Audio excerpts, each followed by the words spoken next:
Martín y Mariana decidieron comprar una casa en el campo que cuenta con 25 hectáreas. La venta no solo incluyó el lote en la casa, sino además toda la cosecha, el ganado, los animales que estaban en los corrales y un tractor. Cuando Mariana llegó a la casa quedó encantada.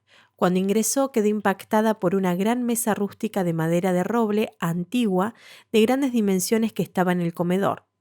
Al salir de la casa había un horno de barro listo para preparar pan casero.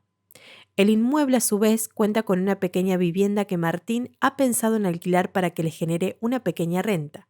Mariana se puso nostálgica cuando, al abrir las cajas de la mudanza, encontró un reloj de cadena que en el dorso tenía grabadas las iniciales de su abuelo, ya fallecido, y unos álbums de fotos familiares. Martín y Mariana están convencidos que han realizado la mejor compra de sus vidas. Por empezar, debemos recordar los elementos que conforman la relación jurídica privada, que son los sujetos, objeto y causa. Nos focalizaremos en el objeto.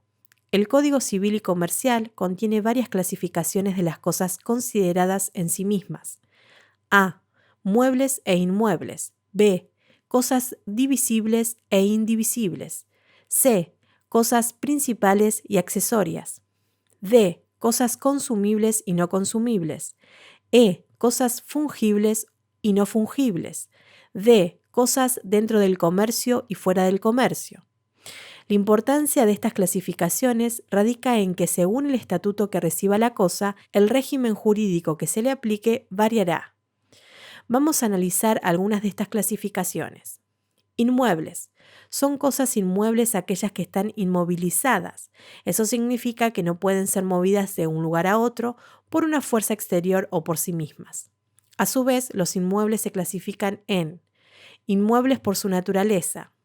El artículo 225 los define. Son inmuebles por su naturaleza el suelo, las cosas incorporadas a él de una manera orgánica y las que se encuentran bajo el suelo sin el hecho del hombre. Retomando el caso del campo comprado por Mariana y Martín, podemos afirmar que son inmuebles por su naturaleza, el campo que está sembrado, es decir, la corteza terrestre. Ahora bien, si por ejemplo esa cosecha es separada del suelo, se convierte en cosa mueble, pues a partir de ese momento pueden ser desplazados de un lugar a otro. Inmuebles por accesión. El artículo 226 los define de la siguiente forma. Son inmuebles por accesión las cosas muebles que se encuentran inmovilizadas por su adhesión física al suelo, con carácter perdurable. En este caso, los muebles forman un todo con el inmueble y no pueden ser objeto de un derecho separado sin la voluntad del propietario. No se consideran inmuebles por accesión las cosas afectadas a la explotación del inmueble o a la actividad del propietario. Quedan comprendidos en esta categoría la casa, la otra casa destinada para alquilar, el horno de barro que tienen en el ingreso de la casa, las ventanas, puertas y vidrios de la casa. Ese carácter de inmuebles por accesión se transmite a todas las cosas que, siendo por naturaleza muebles, contribuyen a formar la unidad definida como edificio mientras se mantengan unidas a la cosa. Muebles. Son cosas muebles aquellas que pueden transportarse de un lugar a otro, sea por sí mismas, sea por una fuerza externa. Este concepto engloba las cosas que pueden transportarse fácilmente de un lugar a otro, movidas ya por una influencia extraña, como son los animales de granja y el ganado que se transportan por sí mismas, los álbums de fotos familiares, el reloj de cadena, todo el equipamiento del interior de la casa. Cosas consumibles y no consumibles. Dispone el artículo 231. Son cosas consumibles aquellas cuya existencia termina con el primer uso. Son cosas no consumibles las que no dejan de existir por el primer uso que de ellas se hace, aunque sean susceptibles de consumirse o deteriorarse después de algún tiempo. Así pues, existen dos clases de cosas consumibles. Las cosas que se extinguen con el uso de ellas se haga, como los alimentos. En este caso mencionamos al pan que Mariana va a hacer en el horno de pan. Las que dejan de existir para su propietario, como el dinero que tuvo que pagar Martín por el predio rural. Las cosas no consumibles no se extinguen con el primer uso, aunque puedan consumirse o deteriorarse por el uso más o menos prolongado, como los muebles de una casa, la mesa de roble antigua, por ejemplo. Fungibles y no fungibles. El artículo 232 reza: son cosas fungibles aquellas en que todo individuo de la especie equivale a otro individuo de la misma especie, y pueden sustituirse por otras de la misma calidad y en igual cantidad. Por ejemplo, pensemos en los granos de maíz que están en el granero acopiados. Por el contrario, no son fungibles aquellas cosas que tienen características que las hacen únicas y por ende no pueden ser sustituidas por otras de características exactamente idénticas, como por ejemplo el reloj de cadena grabado con las iniciales del abuelo en el dorso, o la mesa antigua de roble rústicas con especiales características.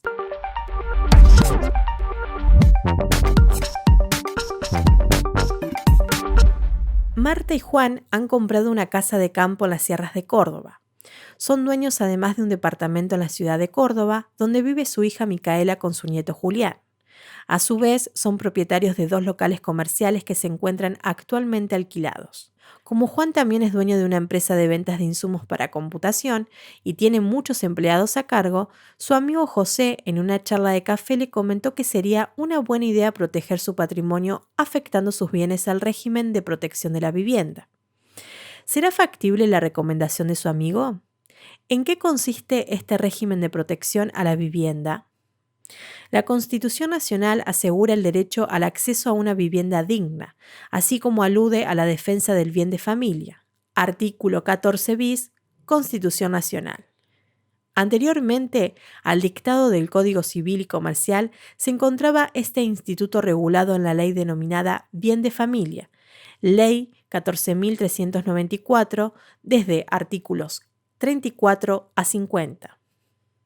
En cuanto a la sanción del código, el legislador tuvo en cuenta las exigencias que demanda la sociedad actual y amplía el régimen de protección a fin de garantizar el derecho fundamental de la vivienda a toda persona humana, aunque no tenga familia, en respuesta a los cambios socioeconómicos y culturales de las últimas décadas. ¿Podrá José afectar la casa de campo y el departamento a este régimen? ¿Y los locales comerciales? No puede afectarse más de un inmueble, por lo que, si alguien es propietario único de 2 o más inmuebles, debe optar por la subsistencia de uno solo dentro del plazo que fije la autoridad de aplicación, so pena de considerar afectado el constituido en primer término. El inmueble afectado puede estar ubicado en una zona urbana o zona rural, por lo que José podrá afectar cualquiera de los 2 inmuebles al régimen, pero no los 2 a la vez, bastando que el elegido sea destinado a la vivienda. Conforme al artículo 256 del Código Civil y Comercial, puede también afectarse un inmueble rural que no exceda de la unidad económica de acuerdo a lo que prevean las reglamentaciones locales.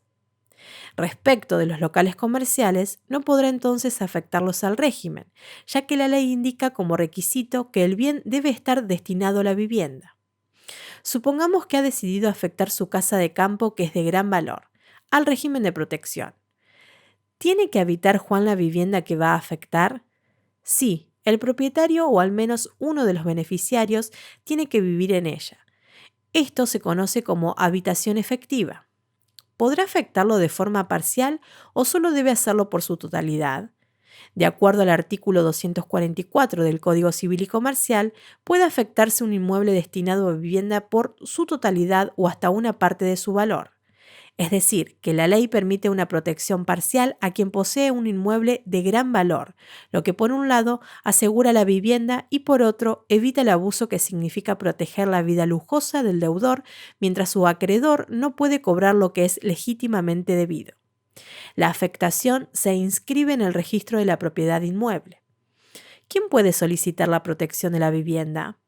El propietario, el juez en caso de divorcio o cuando se termina la convivencia, cuando existen beneficiarios incapaces o con capacidad restringida y mortis causa por testamento.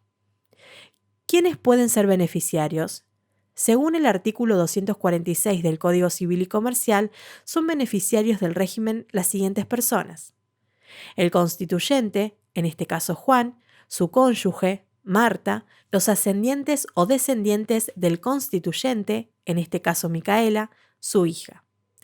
En caso de que el constituyente no tenga cónyuge, conviviente, ascendientes ni descendientes, pueden ser beneficiarios los parientes colaterales siempre que convivan con él. ¿Podrá Juan vender la casa de campo afectada al régimen sin la conformidad de Marta, su esposa? No podrá. El artículo 250 del Código Civil y Comercial al respecto dispone que el inmueble afectado no puede ser objeto de legados o mejoras testamentarias. Si el constituyente está casado o vive en unión convivencial inscripta, el inmueble no puede ser transmitido ni grabado sin la conformidad del cónyuge o del conviviente.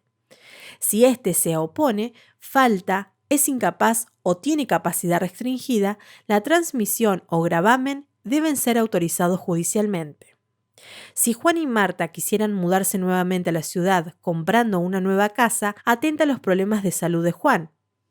¿Podrían sustituir la vivienda de campo por la nueva adquirida en la ciudad? Sí, y a ello la ley lo denomina subrogación real. Le brinda al titular de la afectación la posibilidad de sustituir el bien afectado, manteniendo su oponibilidad y efectos desde la fecha de la afectación del inmueble sustituido. ¿Cuál es la consecuencia principal que deviene de esta afectación? Una vez afectada la vivienda e inscripta en el registro de la propiedad, la misma se torna inembargable e inejecutable por deudas que contraiga su titular, aun en caso de concurso o quiebra e independientemente de cuál sea la causa de la obligación, si ésta es posterior a la afectación. Desafectada y cancelada la inscripción registral, la vivienda dejará de gozar de los beneficios que concede el régimen estudiado y, por lo tanto, la misma será ejecutable y embargable.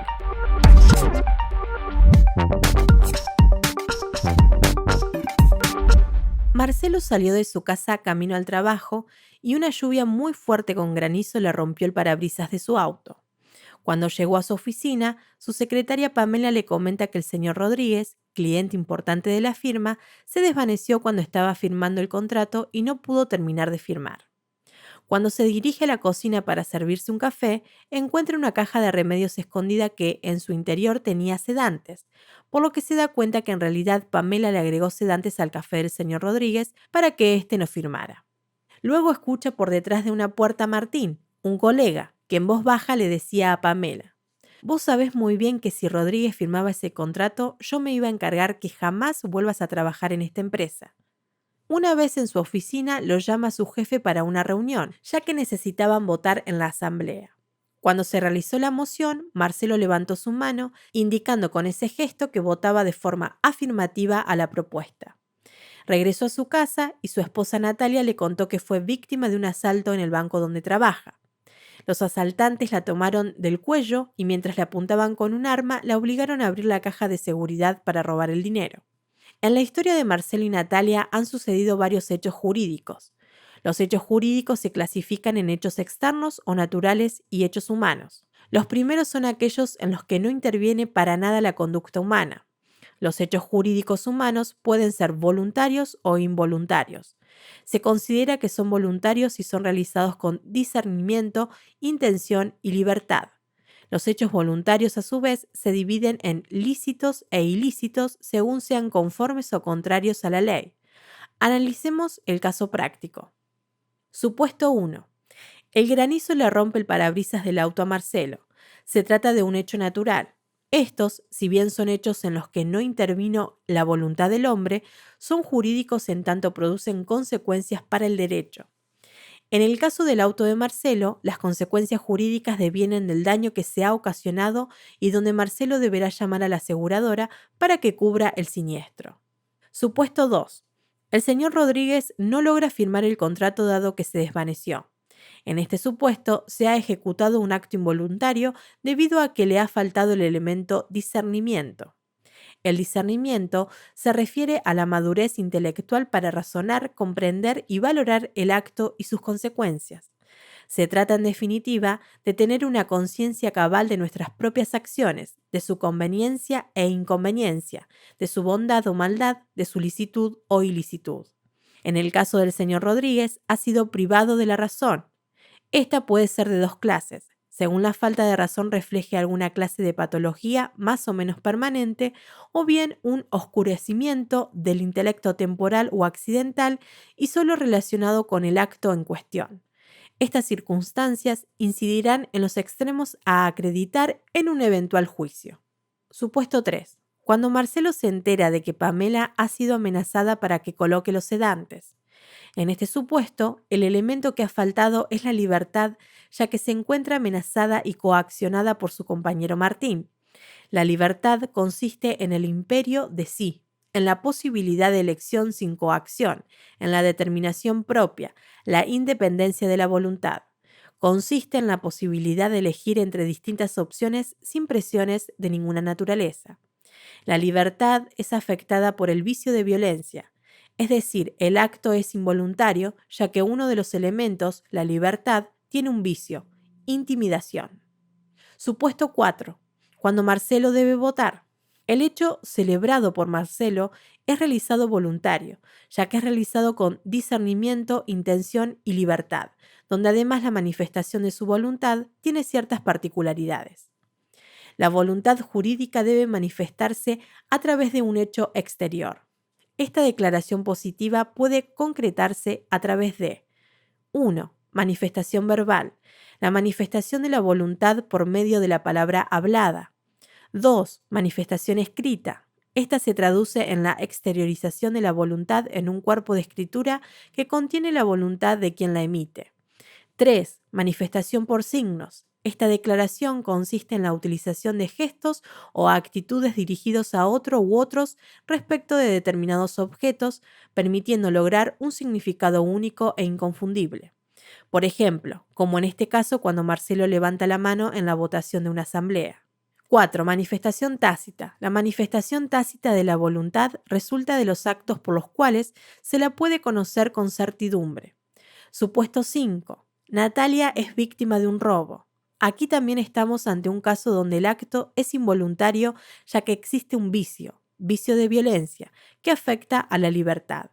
En este caso, existe violencia por fuerza irresistible.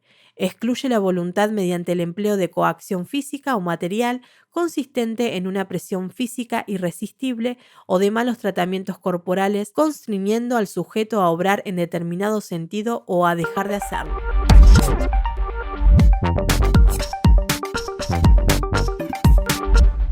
Mariana está pensando en un regalo para su mamá en el día de su cumpleaños.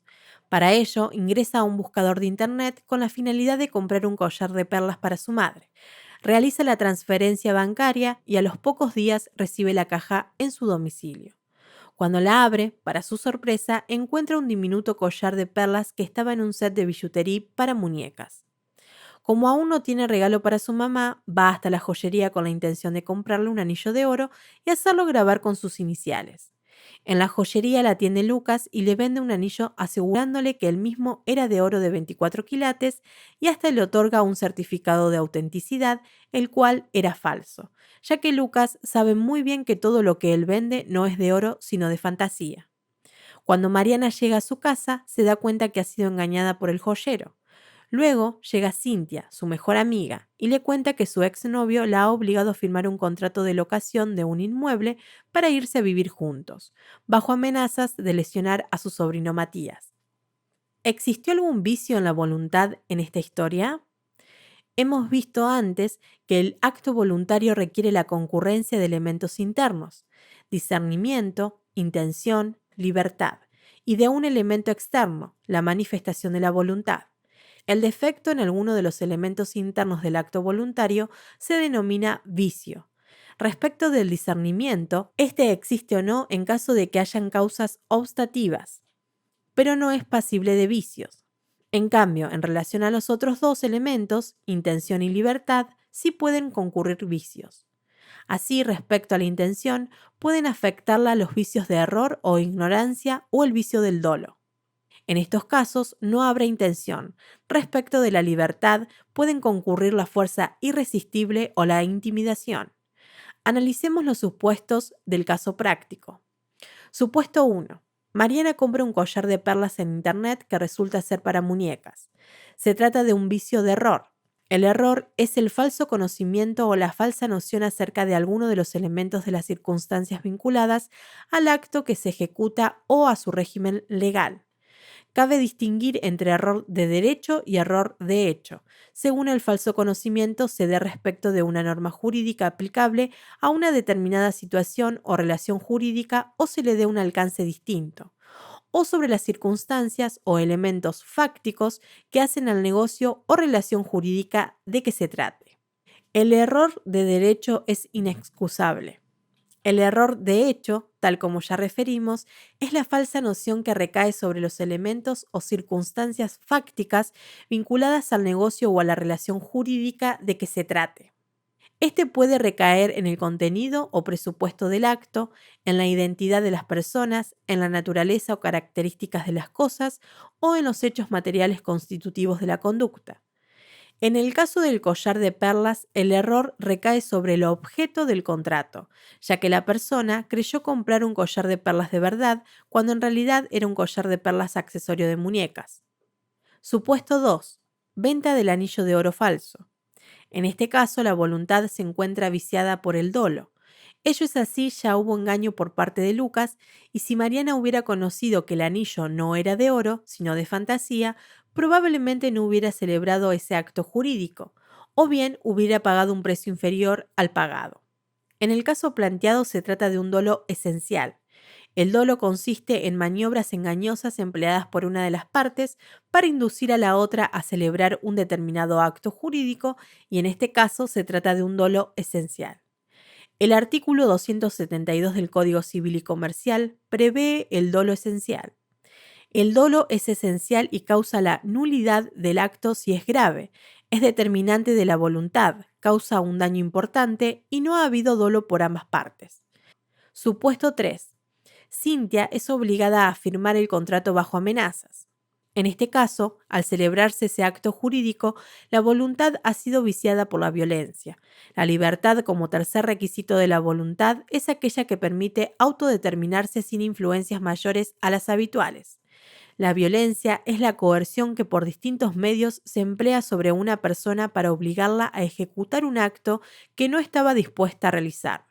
La fuerza irresistible es la coacción física o material que suprime la libertad constriñendo al sujeto a obrar en determinado sentido o a dejar de hacerlo.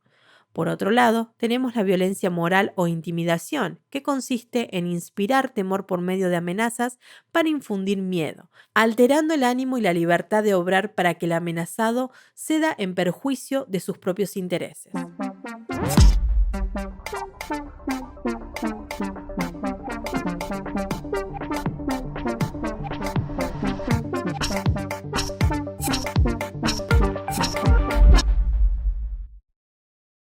Luego de leer atentamente el resumen, la sentencia que se presenta sobre un caso de jurisprudencia relativo a la construcción de una casa en 2 terrenos y su inscripción como vivienda familiar, se solicita que relacionen la problemática abordada en el mismo con los temas que se desarrollaron en el módulo 3 relativos al régimen de protección de la vivienda.